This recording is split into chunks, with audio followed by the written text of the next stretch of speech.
In the tumultuous landscape of geopolitical conflicts, one nation's struggle for change ignited a series of events that reverberated across borders, culminating in the rise of an enigmatic and formidable adversary. Welcome to The Unveiling of Anonymous Sudan, Cyber Warfare and Kenya's Response, a groundbreaking documentary that unravels the intricacies of a gripping cyber warfare campaign and its profound impact on two nations. Get ready to witness the birth of a digital revolution, one that will challenge the very fabric of power and reshape the geopolitical landscape forever. This is not just a story of hackers and cyber attacks. It's an immersive, heart-pounding exploration of human resilience, the quest for truth, and the unyielding pursuit of justice. Before we begin, let's first understand the emergence of the hacker group Anonymous Sudan, because, of course, it has not started its attacks with Kenya.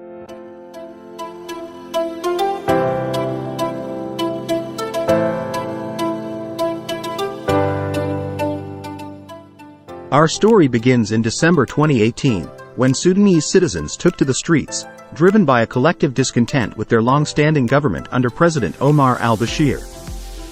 Grievances of economic hardship, corruption, and political repression resonated in the hearts of the people, uniting them in a passionate demand for change. Their persistence and courage led to the removal of President al-Bashir, raising hopes for a new era of civilian governance in Sudan. However, as the nation's transition towards democracy began, the path to stability was fraught with challenges.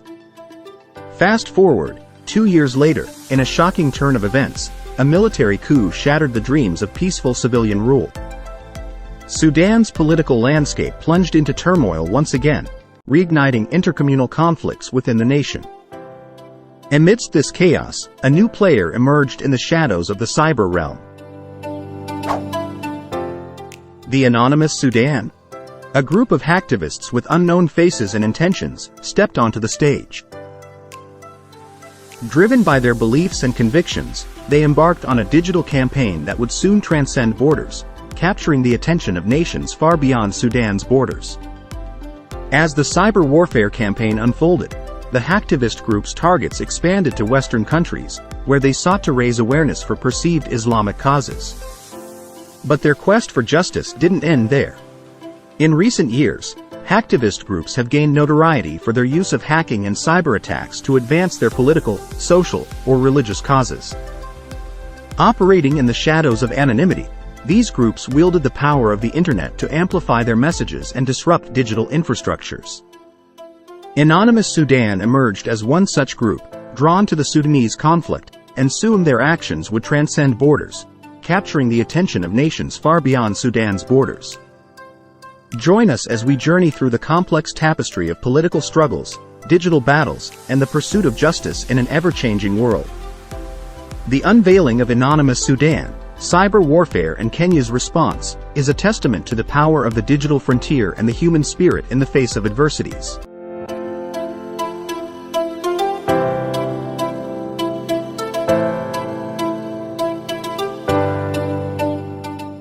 Let us continue our exploration into this captivating cyber war.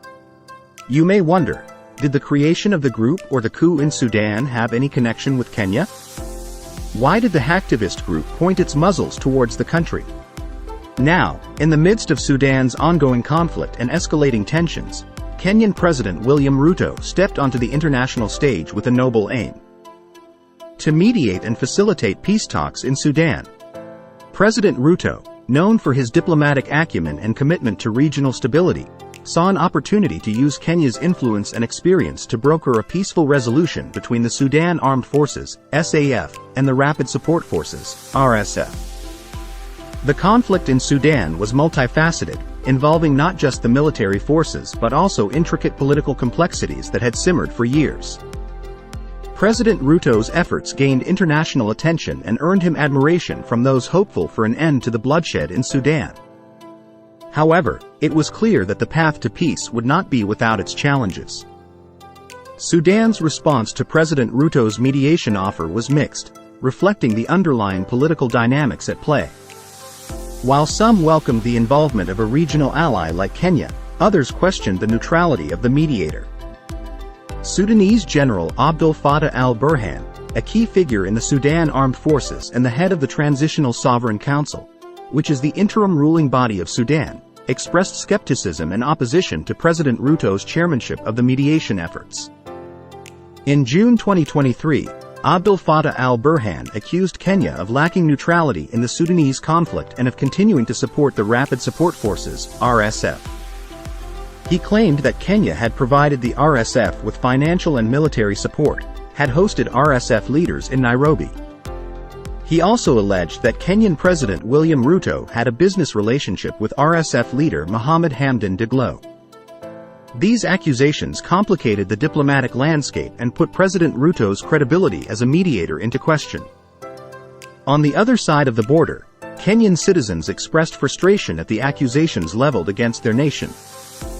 Many believed that Kenya's diplomatic efforts were genuine and aimed at fostering peace, not taking sides in Sudan's internal strife. Ruto denied the allegations, but he did admit to having met with Daglo on several occasions. Nevertheless, the damage was done. The IGAD quartet, which was tasked with mediating the Sudanese conflict, was suspended indefinitely. As political debates raged on, civilians in Sudan expressed mixed views about external mediation. Some saw it as an opportunity for a way out of the violence, while others were cautious, fearing undue foreign influence on their nation's future. The situation on the ground remained tense, with protests continuing in various parts of Sudan, and civilians demanding a say in the mediation process. Additionally, the involvement of regional blocs like the African Union and the Intergovernmental Authority on Development, IGAD, added further complexity to the mediation efforts. High-level meetings between Sudanese leaders and representatives from regional blocs attempted to navigate the intricate political web and find a common ground for negotiations. As the puzzle of political interests, regional dynamics, and civilian demands intertwined, the path to meaningful mediation in Sudan seemed more challenging than ever. But really, only that?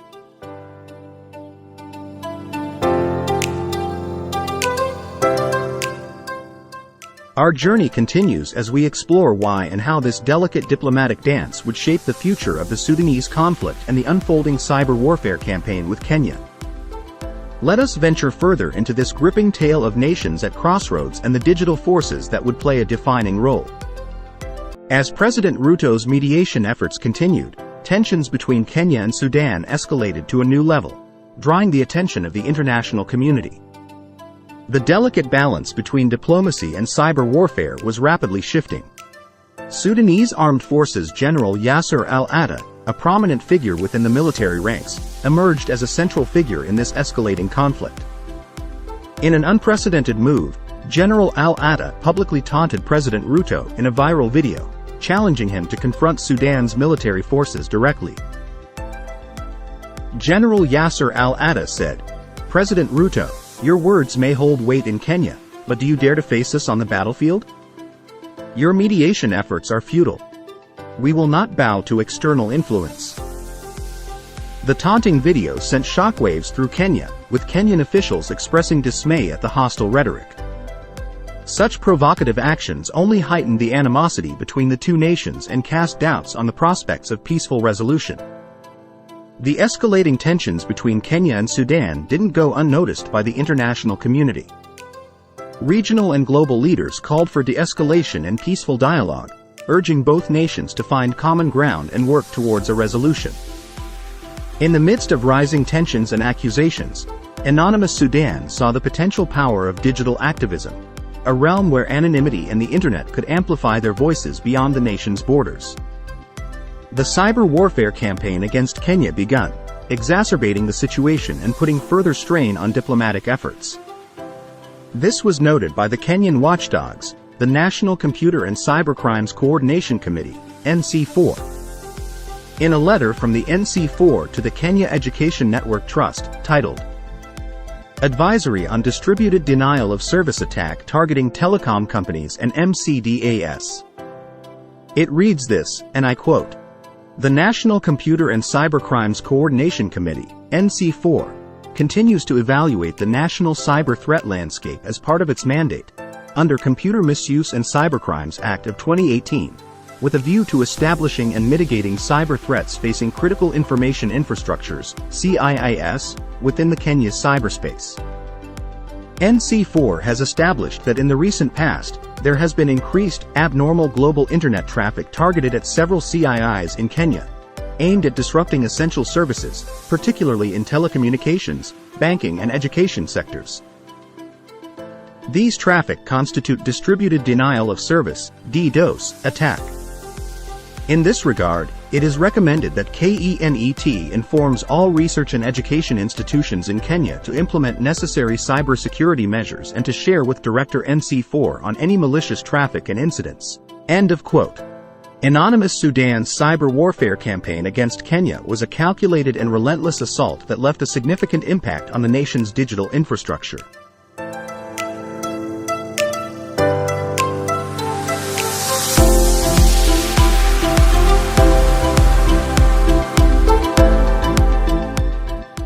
In this segment, we explore the intricacies of the DDoS techniques deployed by the hacktivist group, as well as their methods to conceal their origins in the vast expanse of cyberspace. The backbone of anonymous Sudan's cyber attacks on Kenya was the utilization of distributed denial of service, DDoS, techniques. These powerful tools allowed them to flood their targets with an overwhelming volume of traffic, rendering critical government services and financial institutions inaccessible to legitimate users. Now you may wonder, what are these DDoS attacks? How do they enable one to flood a target with overwhelming traffic? Alright, let's break this down in simple terms for everyone to understand.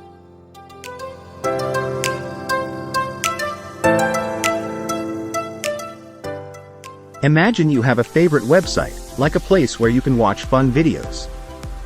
Now, a DDoS attack will happen by sending too many fake visitors to that website all at once in such a case that no one, legitimate or illegitimate, can watch the fun videos. Think of it like trying to fit too many people into a tiny room. When there are too many people, nobody can move, and the room gets jam-packed, right? That's exactly what happens to the website during a DDoS attack. But wait, there's more to it. The tricky part is that these attackers don't come alone. To achieve the large numbers of the illegitimate visitors and avoid detection, they use lots and lots of computers, like a big army of robots, to send all this extra traffic to the website. Imagine each computer is like a pretend visitor sending numerous connection requests. Do the hackers purchase all these computers to perform the attacks? No. Imagine you're a hacker, and you want to create a big army of pretend visitors, botnet, to use in a DDoS attack. Here's how you might do it. Step 1. Finding vulnerable computers. The first thing I need is a bunch of computers to be part of my botnet. I'll look for computers that have security weaknesses or vulnerabilities. These could be regular computers, laptops, or even smart devices like cameras or routers. Step 2.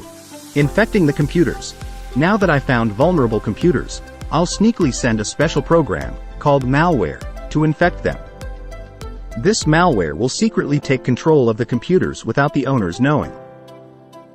Step 3. Assembling the botnet. Great. Now that the computers are infected with my malware, they become part of my botnet. I can command them to do things all together, just like an army following my orders. Step 4. Getting ready for the attack. My botnet is growing, and I have control over all these computers. I'll wait until I'm ready for the DDoS attack. Maybe when I want to cause trouble or make a point about something, I'll unleash the botnet.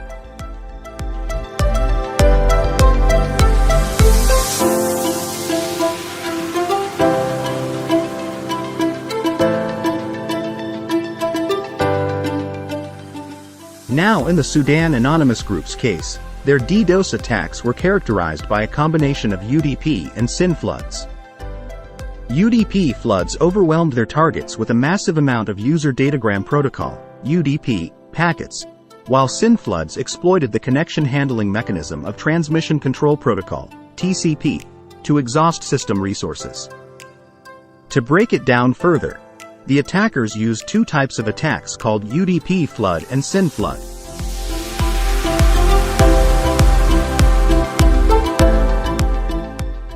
UDP flood. Imagine someone sending you hundreds of letters demanding no reply all at once, flooding your mailbox. The target's mailbox is overwhelmed with so many small pieces of information, packets, that it can't handle them all, causing it to slow down or crash. SYN flood. It's like having too many phone calls ringing in at the same time, but when you answer, nobody is there. The target's phone lines are flooded with fake connection requests, and the system spends so much time trying to handle them that it can't deal with real connection requests, making it unable to function properly. Both attacks aim to exhaust the target's resources, like its internet connection or processing power, so it becomes unreachable or stops working.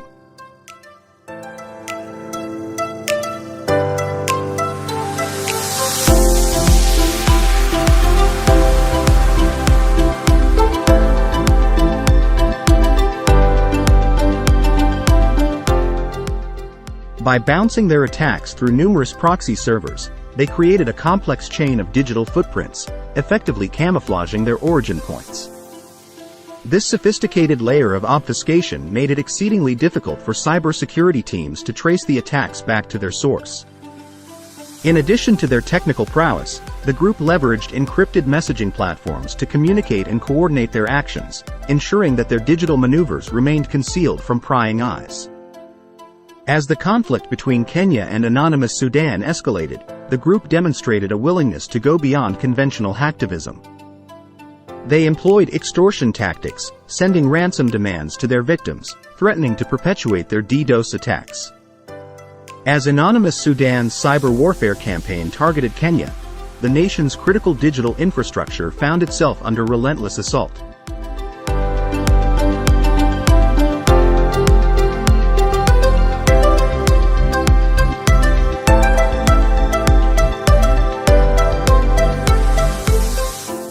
In this segment, we undertake a comprehensive examination of the primary targets in Kenya and the far-reaching impact of the hacktivist group's attacks. Among the most heavily impacted targets was the eCitizen portal, a vital platform that offers more than 5,000 government services. Ranging from driving license renewals to visa processing and business registrations, the eCitizen portal serves as the gateway to essential administrative processes. Anonymous Sudan's sustained disruption of the eCitizen portal raised serious concerns about Kenya's cybersecurity preparedness and the protection of sensitive citizen data. The nation's citizens were left frustrated and inconvenienced by the unavailability of crucial services.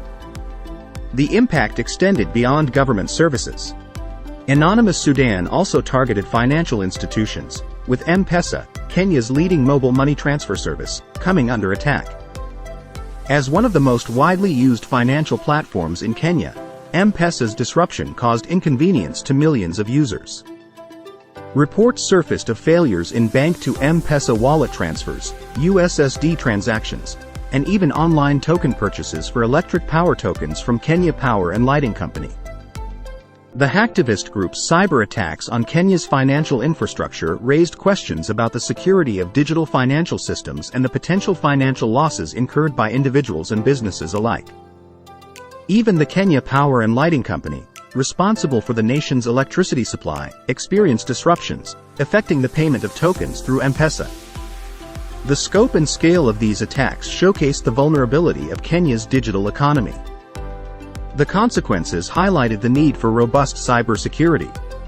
As anonymous Sudan's cyber warfare campaign targeted Kenya's critical digital infrastructure, the nation's digital economy bore the brunt of the relentless assaults.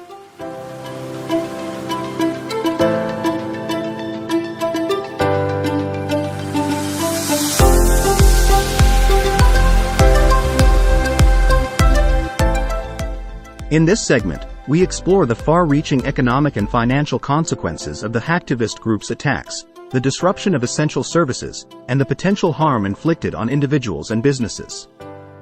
The economic repercussions of anonymous Sudan's cyber attacks on Kenya were profound. Disruptions to government services and financial institutions caused financial losses for businesses and individuals alike. As services like the eCitizen portal and M-Pesa faced prolonged outages, essential transactions were hampered, affecting the country's economic productivity. The disruption of financial services also impacted Kenya's reputation as a thriving digital economy. Such incidents could deter foreign investments and hinder the growth of Kenya's digital economy. The cyber attacks also had serious implications for individuals and businesses relying on these digital services. With the eCitizen portal unavailable, visa processing, business permits, and other administrative processes were delayed or inaccessible, affecting those who depended on these services for their livelihoods. The damage to Kenya's reputation on the global stage was yet another consequence of these cyber attacks. As a nation known for its digital innovations and advancements, being targeted by a hacktivist group exposed vulnerabilities that could be exploited by other threat actors in the future. The world watched as Kenya grappled with the fallout of these cyber attacks. The implications extended far beyond the digital realm, reverberating throughout the nation's economy and international standing.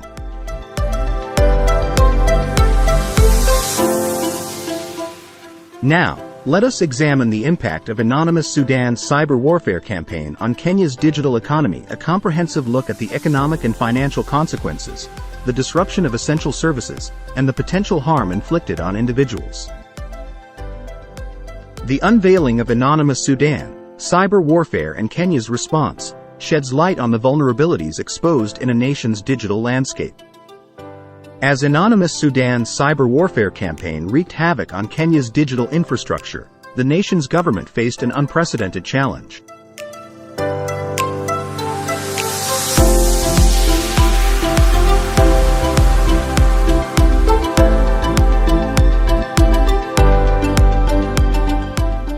In this segment, we explore Kenya's response to the cyber attacks, the immediate measures taken to address the security breach, and the challenges encountered in countering the persistent cyber threat. The Kenyan government's immediate priority was to mitigate the ongoing cyber attacks and safeguard critical digital services. Recognizing the seriousness of the security breach, authorities swiftly sprang into action to defend the nation's digital infrastructure.